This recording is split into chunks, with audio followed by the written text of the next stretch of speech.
The first chunk we have of the Mahābhārata is subtitled here, Book 1, The Book of the Beginning.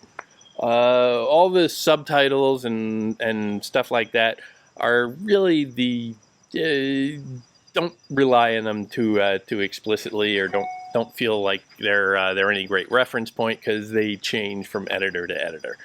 But here we get this sequence of the story of these young warriors who are being trained by a tutor for battle. The backstory that comes through this is that there are essentially two branches of the single ruling family, and one of whom is the elder brother. It traces to these brothers. One of whom is the elder, but he, because of a curse, can't necessarily have kids of his own, so he has to go off, and he is nominally the father, although his two wives are impregnated by gods. Hey, it's been known to happen, I'm sure. There are crazier stories out there, I'm sure, when somebody turns up expecting. The younger brother, for a number of very complicated reasons. For the younger brother, Dhritarashtra is the elder brother is Pandu, the younger brother is Dhritarashtra, and he has like 100 sons,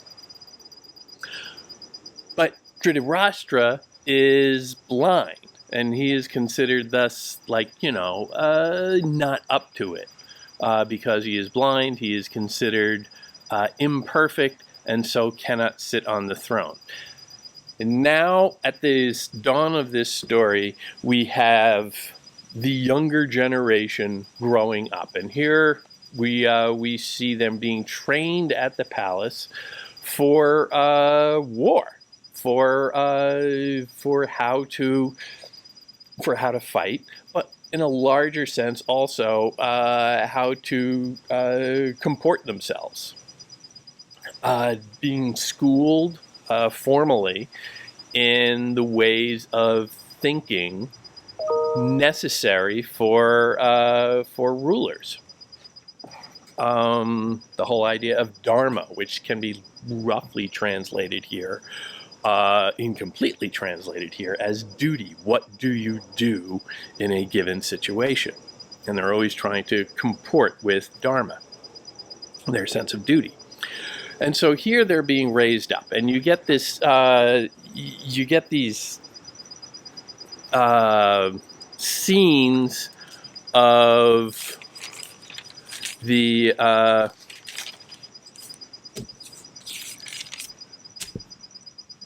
these young boys, young men at this point, honestly, being trained for battle, and one of them really stands out in the discipline of archery, bows and arrows, and that is one of the 5 sons of Pandu, the son of Indra, the god. His name is Arjuna, I think, pronunciation. And he is better than everybody else. And Drona, the teacher, recognizes this and starts to favor him a little bit. And this has some repercussions. Nobody likes when a teacher plays favorites. It is a time-honored conflict among students of all stripes. And you can see on page 1194, To be the favored pupil of one's master is what each disciple longs for, strives for, but it may not be the blessing it appears. Envy feeds the flames of enmity, and when they heard Drona repeatedly extolling Arjuna, the Kauravas choked with resentment. To Duryodhana, every word of praise for Arjuna was bitterest wormwood. Great praise may also lead to great pride, and young Arjuna was not immune to that. So you see, this isn't necessarily just a case of, well, he's the best and everybody's okay with that. There is a kind of inherent conflict there. But it's not questioning that he be necessarily treated equally. The focus here is much more on it's bad for everybody else to resent him. We're not told that, you know, he was terrible for being the best. We are told that, you know, he could be a little bit high and mighty about it. He had a little bit of an ego. But just look at how this is being portrayed. Envy feeds the flames of enmity. That's envy. That is putting the focus on everybody's reaction, not necessarily to his prominence. Resentment is the warning. Don't resent others for their gifts. Don't resent others if they are naturally better than you. The Kauravas are the other family from the Pandavas. The Kauravas are the children of Dhritarashtra. And Duryodhana is the primary, is essentially the firstborn son. He is the primary enemy in this tale. And he is always steeped in envy and resentment because he feels that the Pandavas are get a better deal than he does. And he's always scheming to bring them down, always scheming to punish them and elevate himself and his branch of the family over the Pandavas. And what does that do?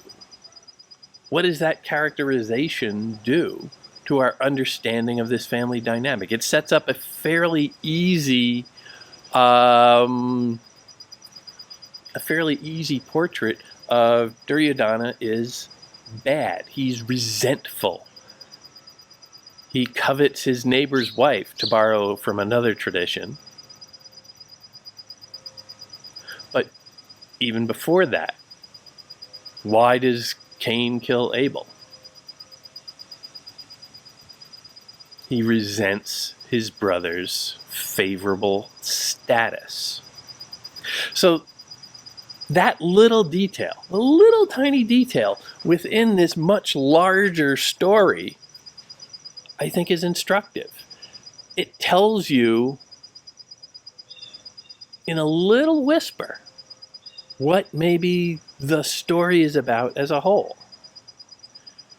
If this culture is telling you resentment of social status is a kind of a cardinal sin, again, to borrow from another tradition, that envy of other people's social status is a kind of poison that festers within you. What does that do? The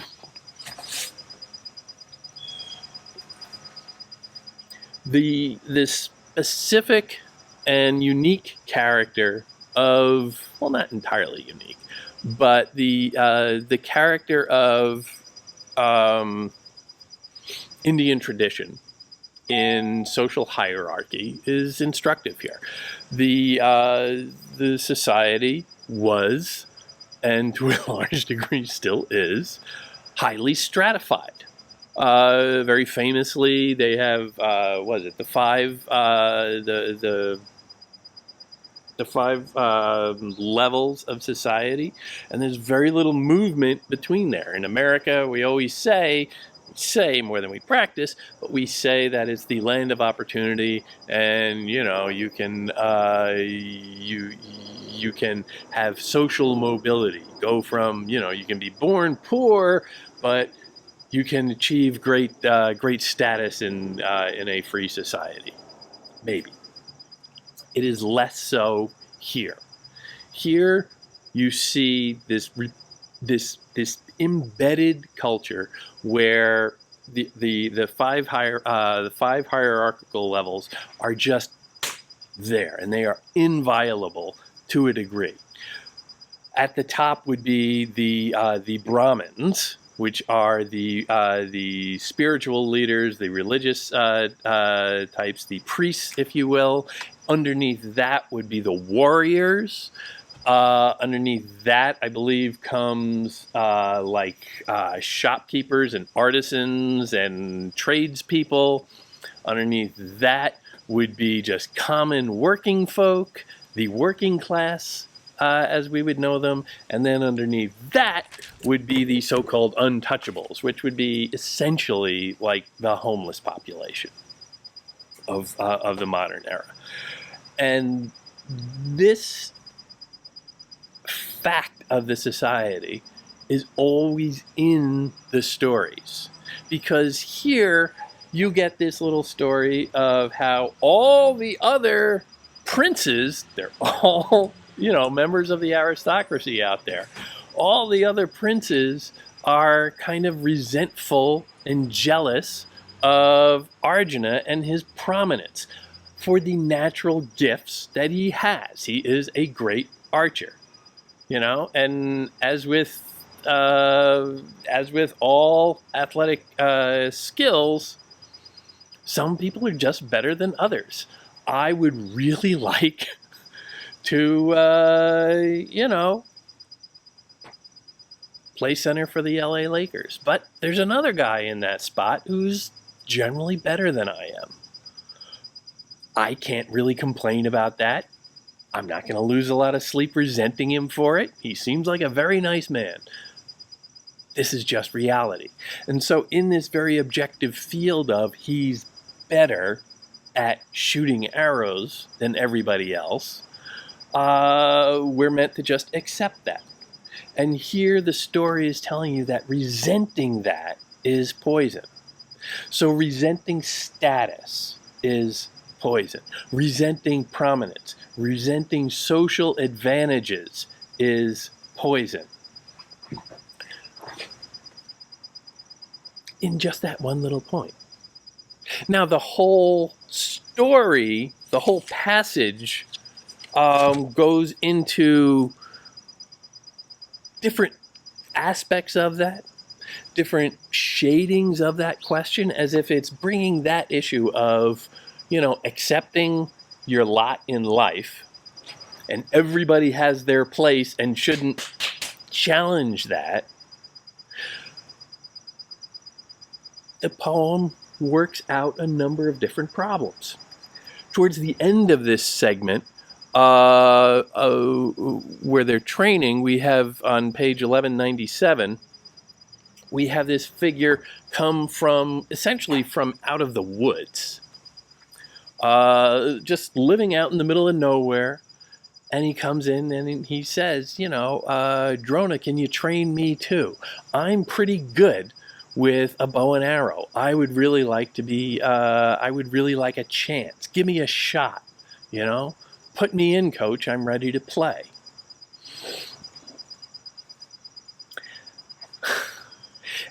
And he demonstrates this with, astounding feats of skill.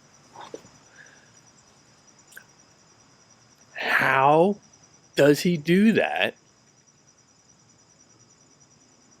when Arjuna is, recognized? He is a prince. He has been raised and trained and given every advantage to develop his skill. But this guy from out in the wilderness comes in and just, almost the same level. How does that happen? Is that right? Should that person be given equal access to opportunity?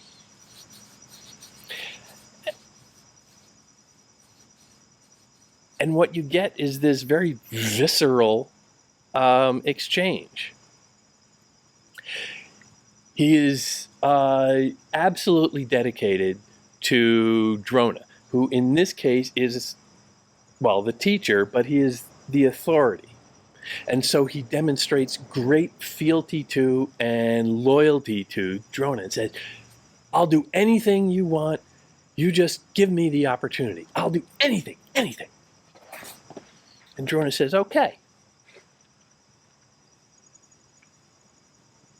Cut off your thumb. Now, I don't know much about archery, but I'm thinking it's very difficult without a thumb. Either to hold the bow in one hand, where you have all your fingers on one side and then wrapped around and then braced with the thumb, or to draw it back, where you are pinching the arrow and the string between your forefinger and your thumb. Thumbs are important, not just for hitchhikers. But this young boy, Ekalavya, I don't know pronunciation. He does it. Okay, that's what it'll take. Hacks it off. Hands it to Drona like a little gift. But look where the story goes and look at the little details in this very dramatic moment. This is a powerful scene. The poem is drawing you in with this great choice, this great sense of drama. And look at the choices it makes from there. The Pandava glowed with confidence restored. Without a word, the two then strode away and out of Ekalavya's small story. But we may imagine this. Ekalavya bound the throbbing socket of his thumb with herbs and soothing leaves, then sat in thought. Sunlight left the forest canopy, dusk came, then darkness. Still he sat alone. He listened to the creatures of the night as they went about their earnest purposes, constrained and free. In the dawn light he rose and bathed, then stood in front of Drona's statue. In respect he touched its feet. Then, straightening, he took his bow, began again to practice. That's a remarkable scene, both in the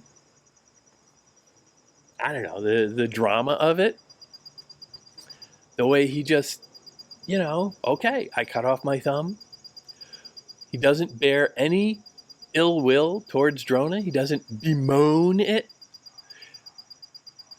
The next morning he gets up, he goes and he has built a statue, a kind of a shrine to Drona, and he goes to it the next morning, touches its feet, a symbol of great humility and servitude. And then he just, okay, I'm going to go about what I do now. I'm going to start to practice archery again. Without a thumb. But he's going to do the best with the gifts he has. Now, just as drama, that makes a point. It shows great loyalty. It shows acceptance without question of his circumstances. It shows a dedication to making the best of his circumstances, however he has to, without complaint. Still respecting the authority figures above him.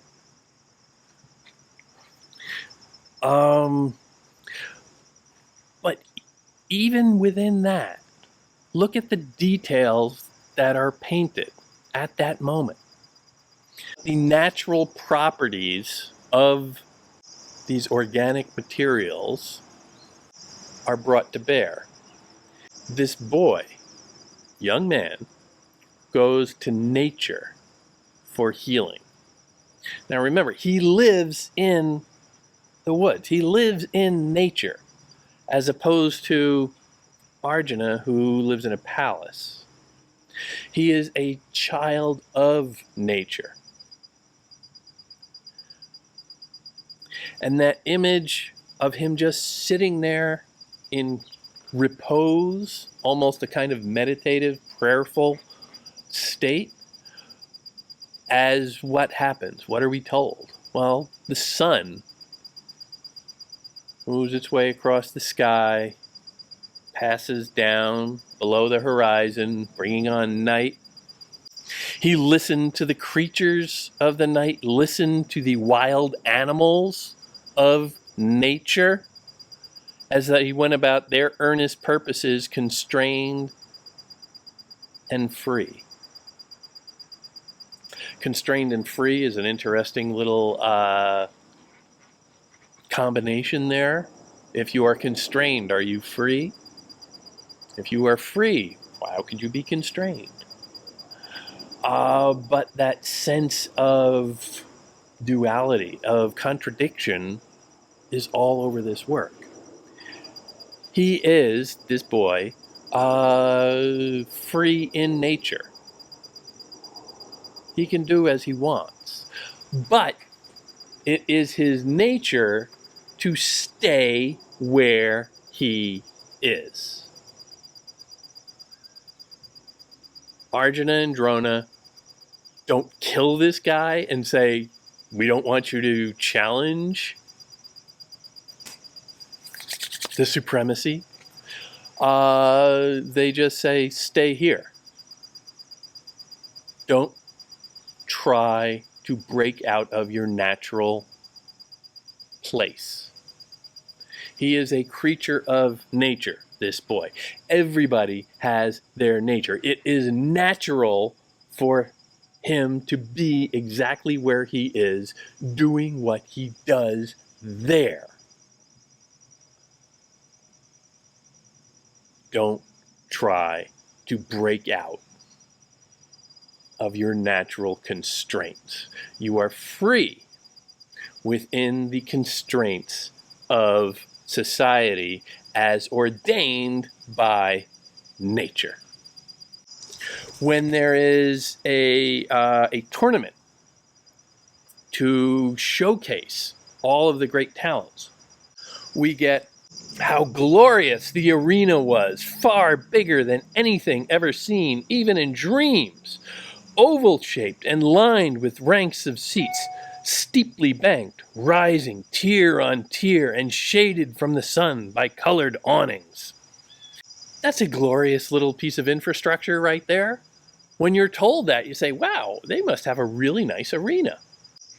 The people in charge who built that arena, the people leading that city, leading that civilization, they must be pretty cool that they can have something like that, right? While people waited, drummers and trumpeters made joyful, stirring music. Crafty tinkers touted their wares, bangles, lamps, ornaments, gaudy trinkets, and that children pestered for, and snack sellers worked the narrow aisles. Is that a complimentary view of the crowd? Look at that word gaudy. They're buying gaudy trinkets. Drummers and trumpeters made joyful, stirring music. Crafty tinkers touted their wares, bangles, lamps, ornaments. All these little details, you can really get a sense of when you're going through there. It's almost like this great bazaar, this great carnival, where you're seeing all of the lights and colors and hearing the sounds and the crowds, and it's sweeping you along and saying, wow, isn't this great? And as you're reading it, you're getting that. All of these little things. It doesn't just tell you, and yeah, there was an arena and a bunch of people came and they were going to see the fight or the tournament. No. They're taking the time to paint this scene very dramatically, very sumptuously, that this is a significant event, and bring them along with it so that we ourselves are kind of walking through the crowd with them, getting swept up in the excitement, getting emotionally transported, if you will. But look what happens. Just as people started to get restless, deep, triumphal notes sounded from conches. Positioned all around the stadium, there was a stir up in the far end. All heads turned toward the royal enclosure, splendid with its patterns in gold leaf, its lattices, its jeweled canopy. A walkway linked the arena to the palace, and now, emerging into the bright sunlight, King Dhritarashtra came with careful steps, guided by the arm of Vidura. His queen walked beside him, led by Kunti, then Kripa, and then grandfather Bhishma, with other court notables, all resplendent in brilliant silks and jewels. And at last came Drona, the master, dressed in purest white. White sacred thread, white hair, white beard, white garlands, white sandal paste smeared across his bodies. A roar went up, a salvo of applause. Whatever skills the young princes possessed, whatever feats they were about to show, they owed to him.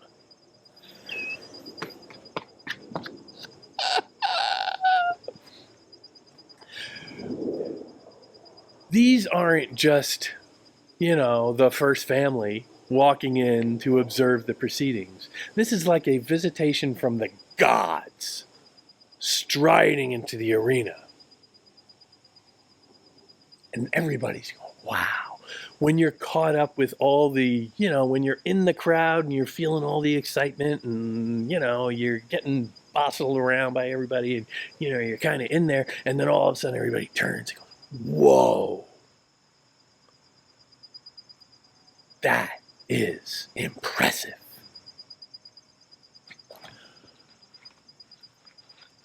And that last line, that as impressive as everything else is, as impressive as the skills that all of the participants, all of the princes are about to demonstrate, all of their hard work, they owe to Drona. And Drona is the last of the entourage that begins with the king.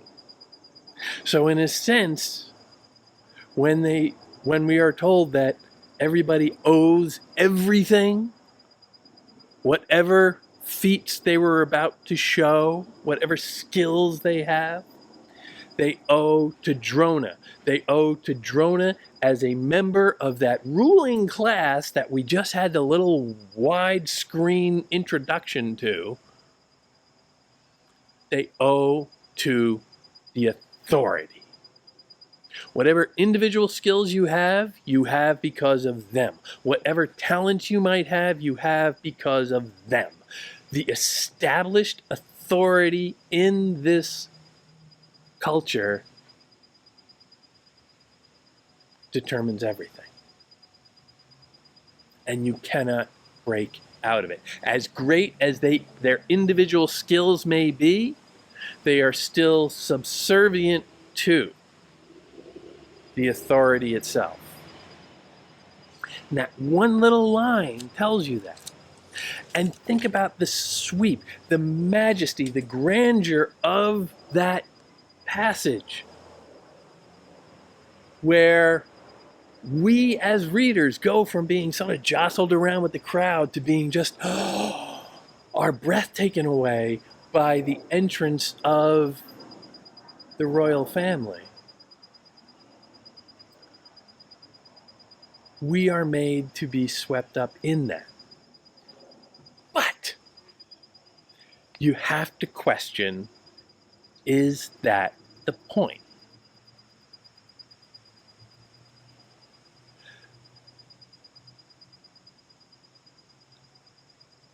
The poetry sweeps you along,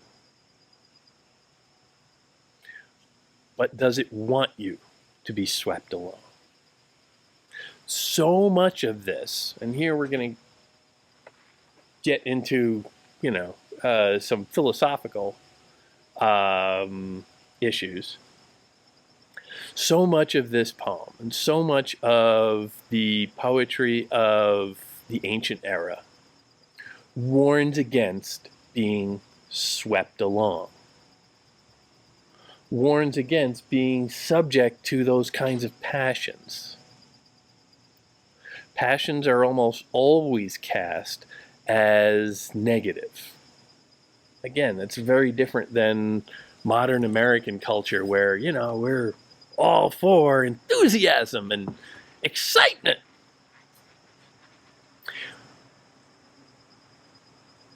The characters who show passion, who show a kind of investment in and commitment to questionable ideas, are almost always being cast in a negative light. Duryodhana, the son of the king, who's always so consumed with rage and resentment about how great everybody says the Pandavas are. He's the bad guy. We're meant to understand that. We're meant to accept and see that, all right, he is put in at several points in very difficult situations. He is somewhat unfairly, perhaps, kept down by his more glorious cousins. But it's the passion that signals that he's trouble. The detachment from that kind of emotion is the goal. The idea that you're not going to get too upset about stuff. You're just going to accept, okay, this is the way it is. Again, the ideal of that boy out in the wilderness. He just cut off his thumb, got up, said, well, this is my life now. I have to learn to do the best without the thumb. He didn't get all angry about not having a thumb. That sense of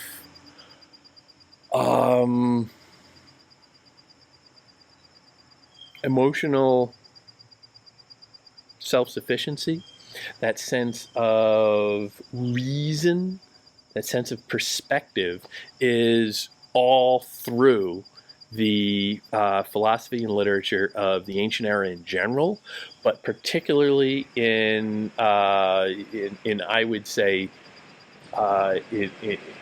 in this culture, it gives rise to Buddhism, that sense of just being part of nature and being removed from the emotional turbulence of the world.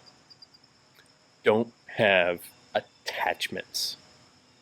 It is said explicitly later on in this poem in many different guises, and the poem itself can be seen as a meditation on that. Is it possible to just take things calmly and respectfully and not get too caught up? Is that even possible?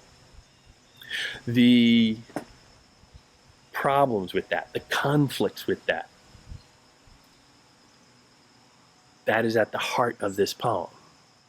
as it shows different situations where people are trying to live in this world in a political sense,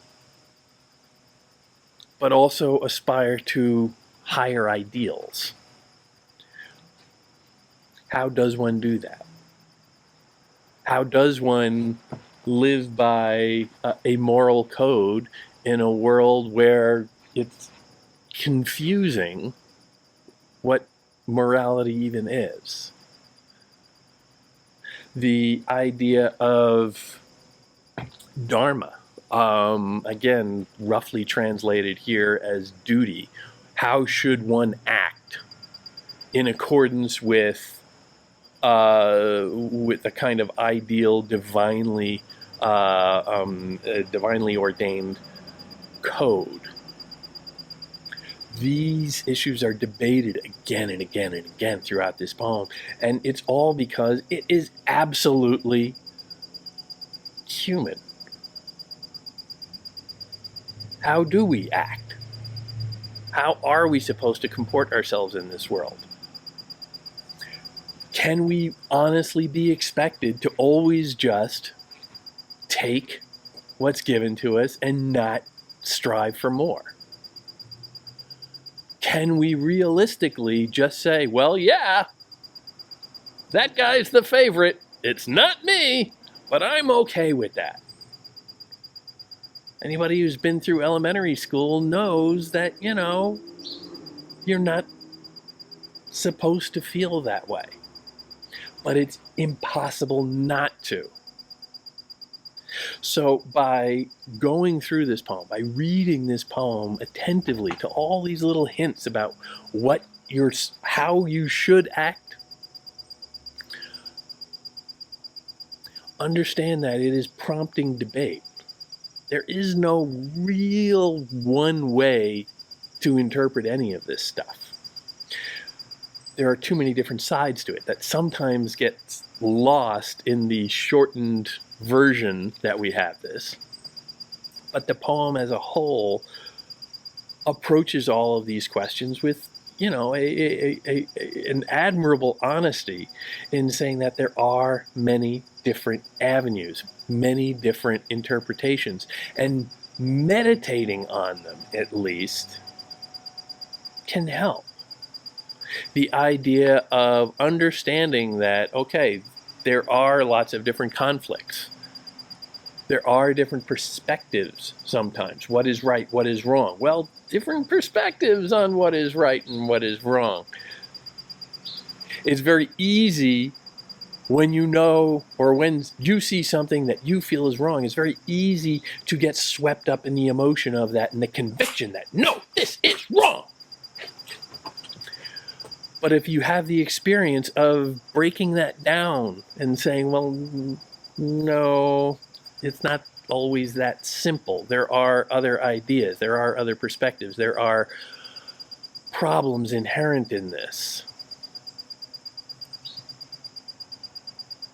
That brings about the kind of objectivity. That brings about the kind of calmness that gives you the tools to work through those conflicts. Maybe not to the resolution you want, but to a kind of resolution. And in engaging on this intellectual, philosophical level of trying to decide, well, no, this person says that, but this person says that, and the right thing, I think, is sort of a combination in between, but oh, wait, there's this other perspective.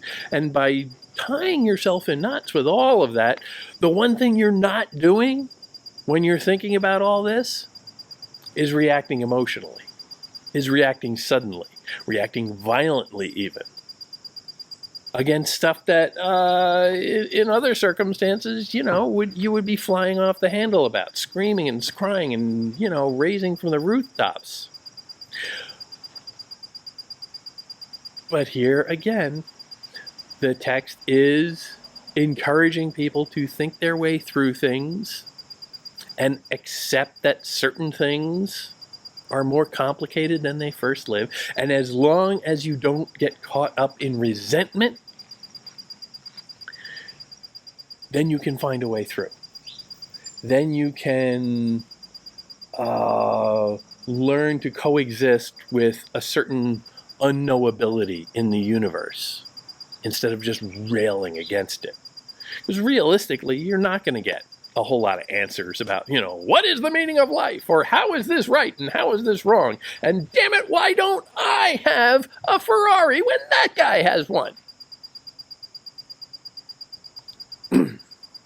You're not going to get those answers. But in learning how to think your way through them, you can achieve a kind of wisdom. You can achieve a disciplined mind for dealing with complicated situations that you kind of need in a growing and increasingly complicated world. But it also keeps you from reacting brutally, from reacting emotionally, from lashing out violently in your own little perspective, which is the guiding rule of barbarian societies as opposed to civilizations. And this is very much a poem of civilization.